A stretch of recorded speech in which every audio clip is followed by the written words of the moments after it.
Plan careful and you will have plenty. And you will have plenty. Plan careful and you will have plenty. Amen. So this just tells us that if we are careful enough in our planning, right, then we're able to multiply whatever it is that we have now, right? Because if we are careful in our planning, whenever we receive anything financially, the next thing is not to spend it. The next thing is not to cover A and B and C. The next thing is not to remember the fact that, oh, I have debts that need to be paid. I have this, I have that. How many of us believe that rich people have debts? Rich people don't have debts. How many of us believe that? And I know that even in the Bible, right, it is a sin, right? It is very, in fact, it is very sinful to have debts intentionally, especially, right? But if there's one thing that I have realized is that rich people will rather take the money that they have now, instead of paying off their debts, they'll invest and triple the money, right? And then use part of that money to pay off their debts, and they will still have extra.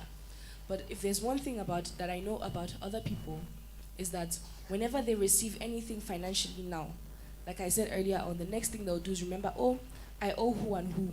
Oh, we need to pay rent for the next 3 months. Oh, school fees is due.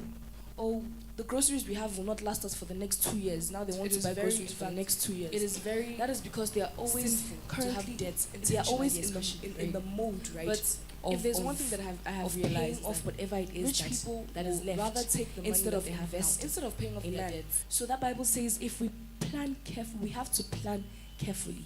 Amen. Invest and triple the money. We need to understand the terms of personal financial activities, which include revenue generation, expenditures, budgeting, saving, investments, and other financially related actions. Can you please have the book of Matthew chapter 25 verse 20? Matthew 25:20. Matthew 25 verse 20. And so he that had received 5 talents came and brought other 5 talents, saying, Lord, thou deliverest unto me 5 talents. Behold, I have gained besides them pay off their 5 debts, talents more. and they will still have extra. Amen. But if there's one thing that I know about, remember I spoke about the talents, the servants that received the talents, which is almost similar to our Bible reading today of the servants that received the miners, the money, right? So this is just reminding us of the servant that received 5 talents, right? And did not just bury it waiting for their masters to return. They rather invested these talents and received 5 more in order to multiply whatever it is that they were given. And this is the kind of mentality that God expects from his children. Personal finance, right, is the ability to make smart decisions, is the ability to plan properly, especially in the aspect of finances, and to live a good life. Can you please have the book of Proverbs chapter 10 verse 4? Proverbs 10 verse 4. And it reads, being lazy will make you poor. Being lazy will make you poor, but hard work will make you rich. Amen. So this is something that we all know, right? That if you are lazy, it'll definitely end in poverty.